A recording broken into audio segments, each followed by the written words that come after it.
This is the first episode with Lloyd in the intro. He's also at the end of it when Wu is sitting.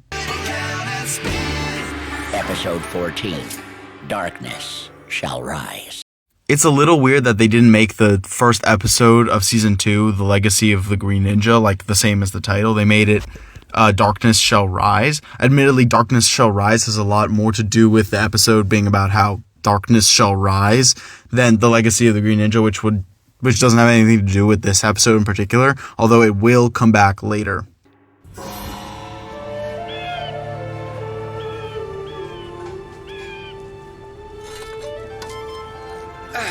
Finally, all fixed up and serpentine-free.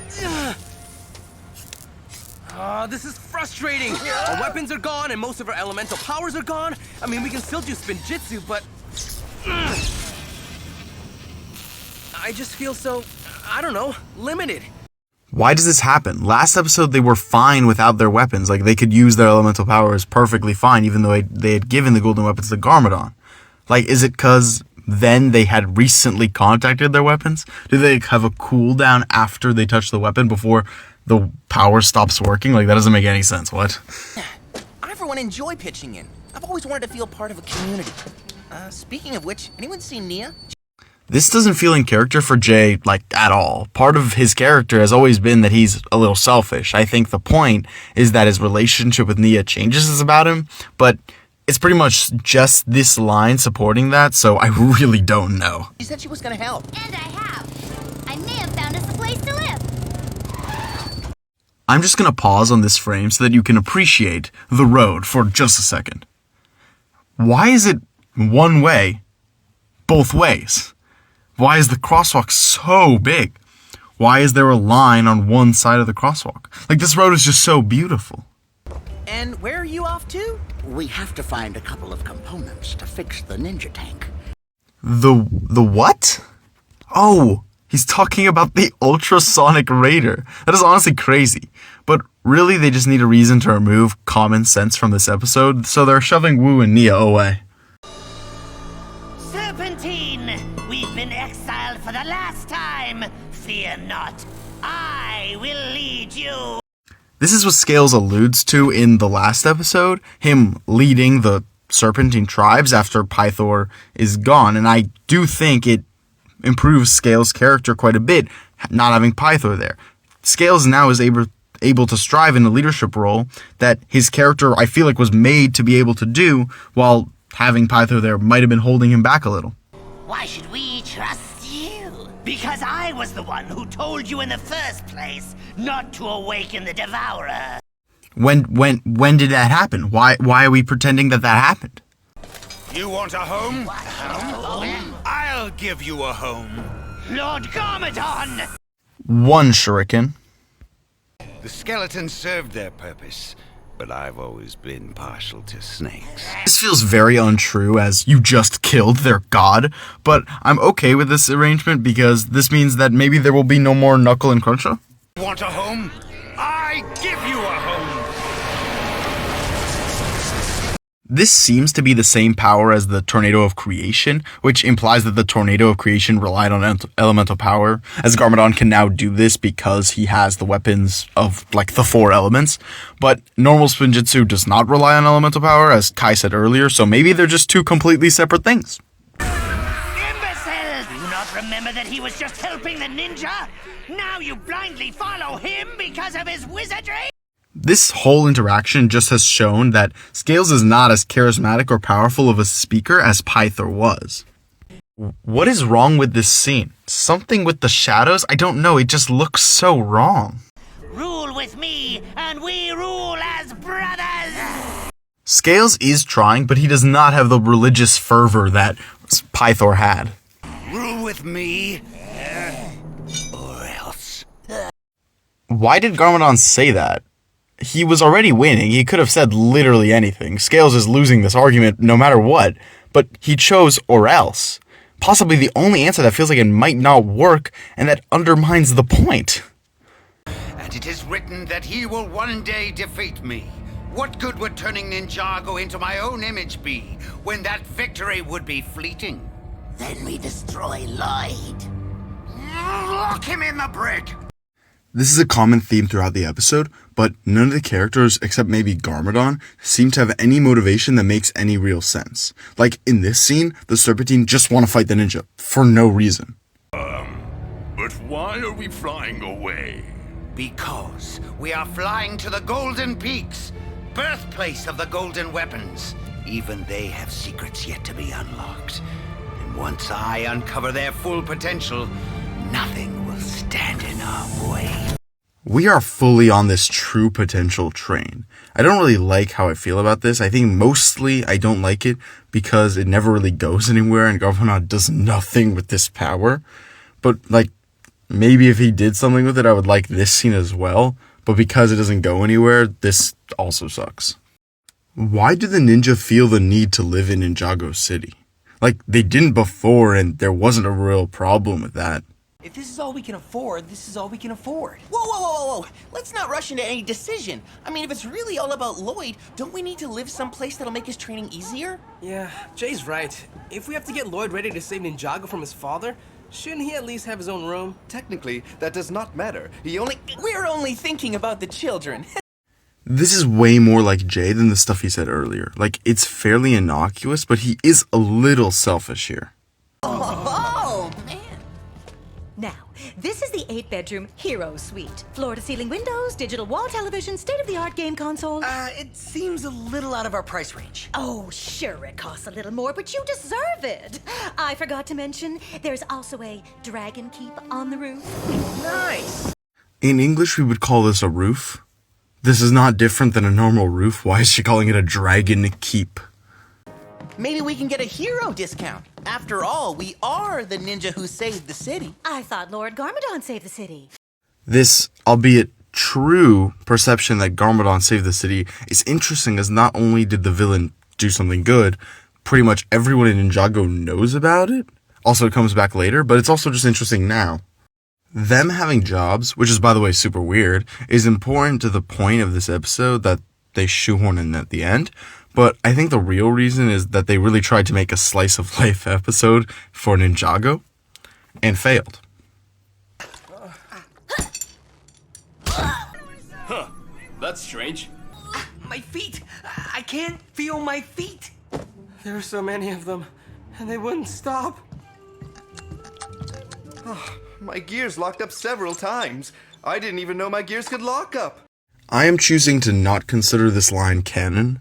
If his gears could lock up, he would have found out he was a robot years ago, and there's genuinely no way that he's doing more to, like, make his gears lock up today than ever. Like, it just doesn't make any sense. But I thought you were gonna train me when you got home.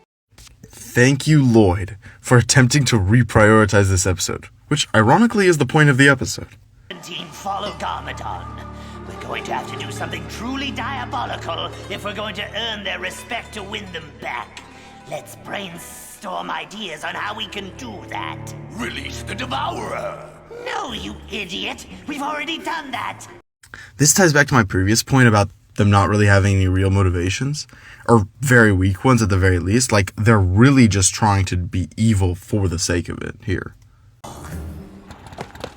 Pizza delivery, 21st and Union. Get it there in time or else it's on you. How much time is left? 5 minutes.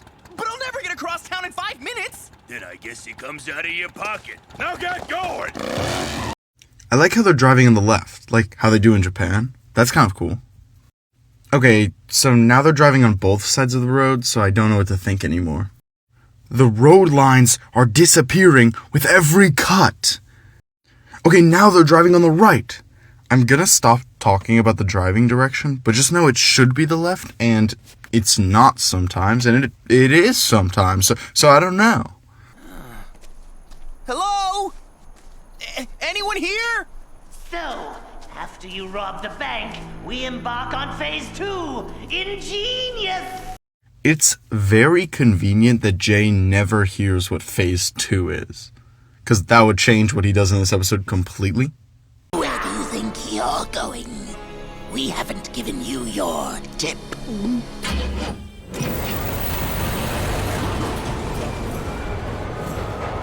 Come on, Jay! You gotta warn the others! You can figure a way out of this! Okay, maybe not.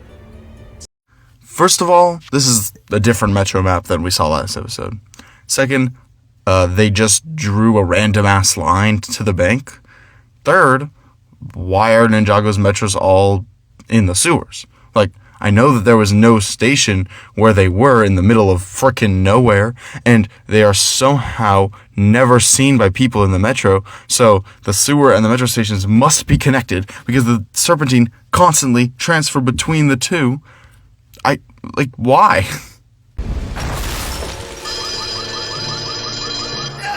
Take it all.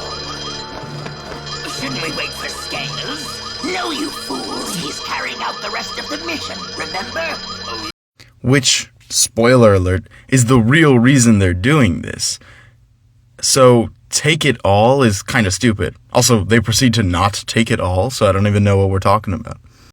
Cole is not doing his job by just standing in front of the hole. Like, shouldn't he go after them or call the police or something? Like, he's just standing there. Trouble? Sounds like they need me. We never actually see the police get out of their police car, so presumably they're doing something else. I don't really know what they're doing. Not so fast. I still have you for another hour. But the bank, people are in danger.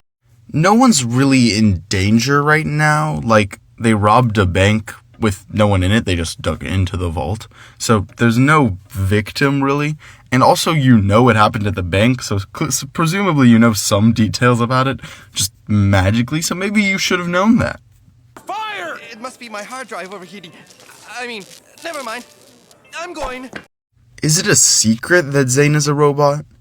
The general public seems to know who they are, like sometimes, depending if the writers want them to, but they do not know this, and why should he really care if they think he's a robot? Is everyone in Ninjago racist towards robots? And go ahead and sleep in. In fact, sleep in all day for all I care, 'cause you're fired! Looks like we're all in the same boat. Oh, that's okay. I hated that job anyway. Again, this is what I'm talking about. The episode tricks us into thinking that ninja have motivations, but they abandon them so fast. Let me go, Snake! Huh? What is happening? Sorry about that. That's quite all right. Venom can't hurt. This makes perfect sense, the venom not affecting Zane. Until you remember that Zane created an entire strategy for fighting the Venomari because the Venomari did affect him. This is a weird time to say this, but shouldn't the generals, being the people who possess the staffs, have enough power to, make them the leader of their tribes? Doesn't the staff signify that? Wouldn't Garmadon have to beat them all in, a slither pit fight or whatever? Like how Pythor did to take control of the Serpentine? We're just trying to distract you long enough so that Scales can kidnap Lloyd. Yeah, so Scales' plan is pretty diabolical, kidnapping Lloyd and all, and it's pretty smart, which I like. This is the same game that we saw Kai playing in the Can of Worms, and in that episode he calls it Fist to Face 2. Though this doesn't really look like a game that should be called Fist to Face 2. But presumably Lloyd is good at it because he got all the high scores in that episode, and that got Kai really mad. Hello, little boy. Scales cannot be saying that in 2026. Oh my god. Door is locked. I know! I want it open! Nothing about the staff makes me think that it can do that. Also, did they lock Lloyd in the apartment while they went out? What? You as my hostage, he'll have no other choice but to let me lead the Serpentine! Okay, this isn't a terrible motivation, until you consider that it makes no sense that Garmadon was leading the Serpentine to begin with. Guys, I think I found Jay!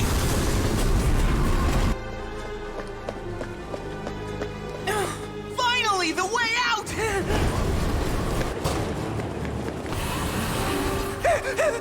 Not good! Not good! Not good! What was Jay's plan if this happened? I feel like he can just hug the wall, but clearly he didn't think of that, so he was just like, okay, I'll die if there's a train, what?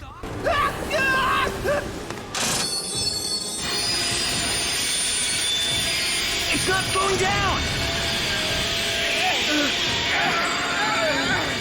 sure they could use your help, but what do I know? We're not strong enough! I'm coming!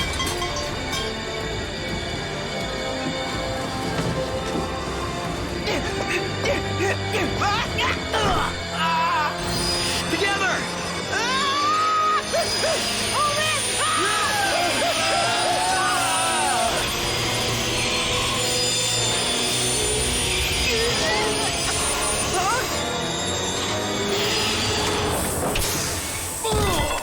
The only reason that this is here is so that there's some tension in this episode. Lloyd? He's not here.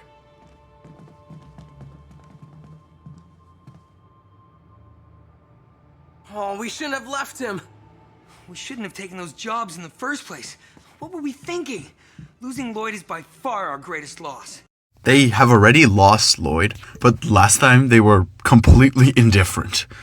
Also, the hole in the glass is gone now. It's not much, but this one bedroom, one half bath is a cozy dream. Who needs extras when everything is in arm's reach? Hey! Ow, ow, ow, ow, ow, ow. Feels like home to me. Hey, at least we get to stay in Ninjago City for a little while. And now, without the distractions, we can put all of our energy into training Lloyd.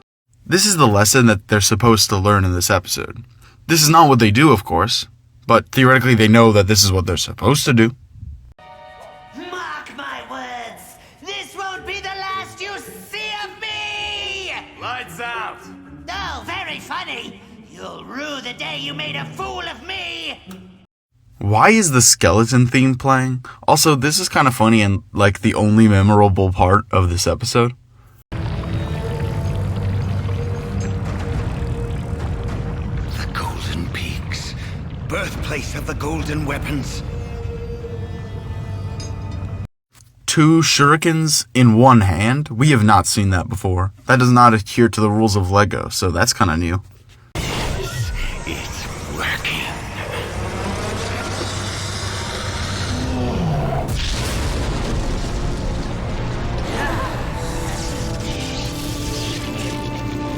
This is meant to foreshadow like the first half of the season, I guess, but Garmadon really doesn't do anything with the mega weapon that's worth foreshadowing, so overall this episode is pretty bad compared to those in season 1.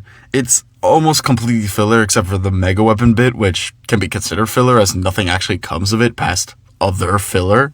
None of the characters have good motives. The lesson is bad, kind of. They don't really act on it at all, so that makes it worse. They drive on both sides of the road. Like, there's very few good things to say about this episode, and I mean, that's going to be the case for a few of the next episodes too, so I'll just be making fun of them, and that's going to be fun. Okay, bye.